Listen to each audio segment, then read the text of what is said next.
مع الله إلى الله عند الله.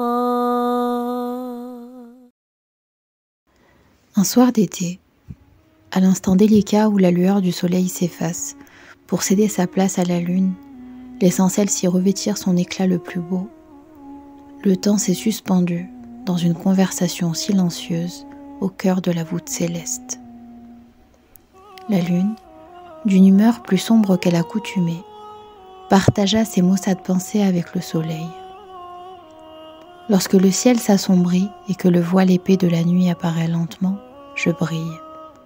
Je brille, certes, mais non d'un éclat qui m'est propre.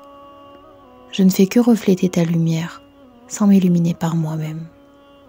Au fil des jours, ma part d'ombre finit par apparaître aux yeux de tous, laissant entrevoir clairement mes imperfections. Pourtant, on ne cesse de me comparer à la beauté qui a émané du visage de Mohammed. Je ne suis qu'une imposture, se dit-elle en elle-même. Le soleil, paré de rayons rose orangés, était sur le point de fondre jusqu'à disparaître progressivement derrière l'horizon, lorsque, interpellé par les réflexions de son ami, il prit un instant avant de répondre. Celui qui a créé et façonné les cieux ainsi que la terre et ses habitants a fait de moi une torche pour eux, me cachant au regard nu des humains. Cependant, peut-on vraiment comparer ma lueur à la lumière qu'il a apportée sur terre? Plus encore, pour les yeux qui n'ont jamais eu l'opportunité de le voir. Je ne suis qu'une imposture, se dit-il en lui-même. Autour de ces deux objets célestes, des étoiles se mirent à scintiller, luisant de part et d'autre de la lune, ornant progressivement le ciel de milliers de joyaux. Observant cet échange, elles méditèrent un moment avant de prendre part à la conversation. Durant des siècles, les voyageurs qui parcouraient la terre nous considéraient comme des guides et des repères dans l'obscurité de la nuit, alors qu'en réalité, nous ne faisions que scintiller sans but défini. Que représentons-nous face à cet être qui, lui, rayonnait de jour comme de nuit et dont l'héritage continue de resplendir encore aujourd'hui?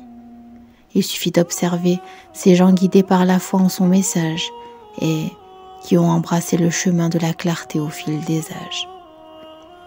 Nous ne sommes que des impostures, se dirent les étoiles en elles-mêmes.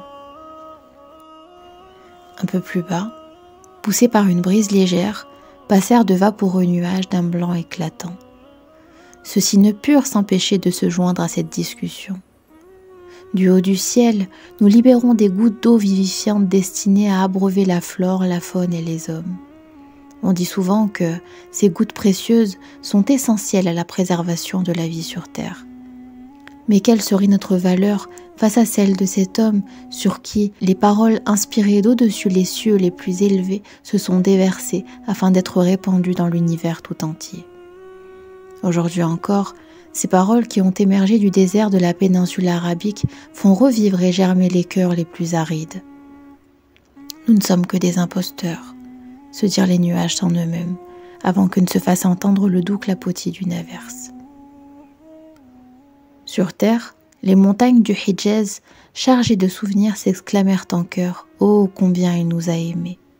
Depuis la grotte de Thawr, un souffle s'évapora dans les airs, exprimant avec tendresse « J'ai été honoré de l'accueillir dans mon antre ».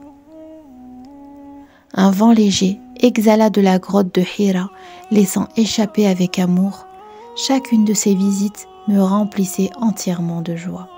La ville de Médine, avec une modestie teintée d'une allégresse non dissimulée, répliqua « Ô combien je suis reconnaissante qu'il m'ait choisi !» La Mecque, dit avec exaltation, « J'ai été heureuse d'être le premier endroit où ses paupières se sont ouvertes et où ses pas ont foulé le sol. » Un arbre, dont on apercevait de fines gouttes de sève ruisseler sur le pourtour de son tronc, telles de petites larmes, fut ému en replongeant dans ses souvenirs. À travers le bruissement de ses feuilles, il exprima son émotion. Chaque vendredi, il avait pour habitude de s'adosser contre moi. Il me manque terriblement. La Kaaba se souvint avec mélancolie. Ses doigts délicats m'ont effleuré. La pierre noire, témoin de cette scène, partagea à son tour avec pudeur. Quant à moi, il m'a embrassée. Une pierre sans valeur posée humblement au sol se rappela d'un instant si précieux pour elle, déclarant J'ai chanté la gloire d'Allah dans sa noble main. Un dattier un peu plus loin s'enorgueillit auprès de ses pairs. Mes fruits ont fondu sous sa langue et l'ont ravi. Dans un bourdonnement joyeux, une abeille s'exclama « Le miel de ma ruche a enchanté son gosier et soigné ses blessures. » Entendant parler de ses blessures, l'une des vallées de Taïf se souvint avec tristesse et amertume. Je garderai à jamais le goût des larmes qui se sont échappées de ses yeux bénis. Le jour où son front a touché le sol, ce jour effroyable où son noble sang a perlé de sa jambe et m'a teint en pourpre. Non loin de là, nichée dans la quiétude d'un recoin montagneux de Taïf, une rose du désert fraîchement éclose écoutait silencieusement ces conversations. En un murmure délicat, elle partagea son humble témoignage.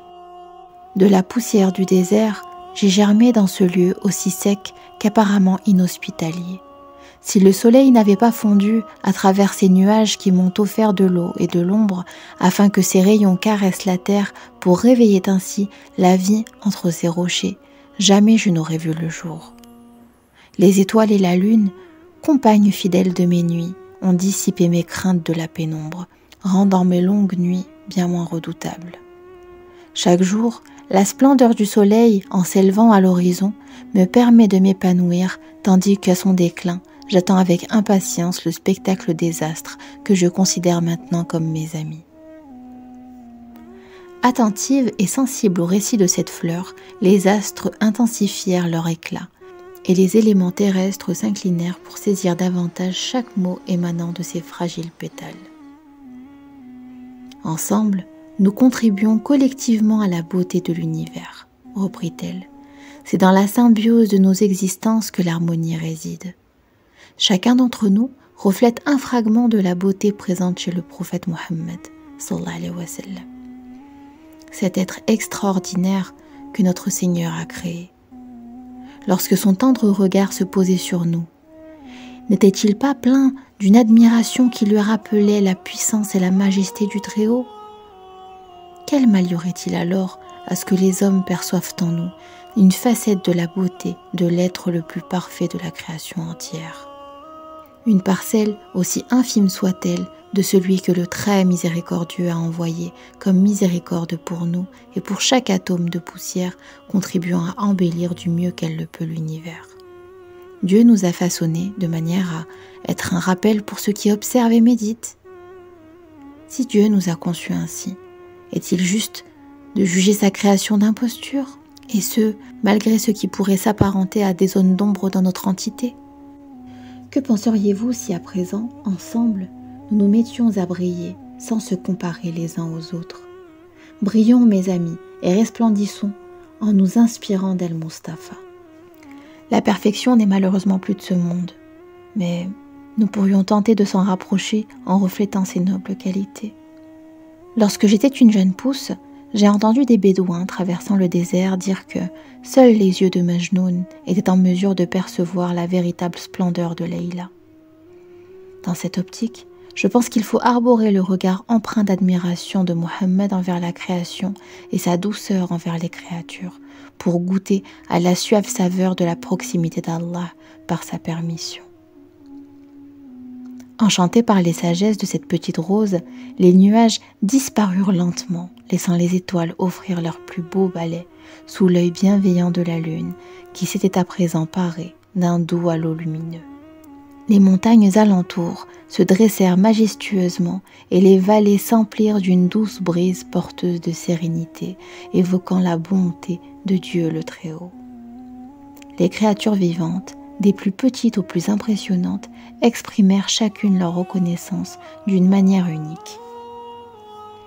La ville de Médine fut illuminée par cette grâce céleste et cette ambiance qui embaumait l'atmosphère. Les habitants ressentirent une paix profonde et un amour qui transcendait les frontières de l'espace et du temps. Les mosquées résonnaient de prières empreintes de gratitude et les ruelles étaient emplies de chants mélodieux faisant l'éloge de Mohammed avec amour. Dans ce moment de communion entre ciel et terre, chaque élément, qu'il soit céleste ou terrestre, reconnaissait sa place dans cette création magnifique. Les cieux et la terre étaient en parfaite harmonie, puisant leur inspiration dans les nobles qualités du prophète Mohammed, tout en espérant la satisfaction de notre maître à tous, Allah subhanahu wa ta'ala. Si la beauté est dans l'œil de celui qui la regarde, que penser de celui qui en est à l'origine?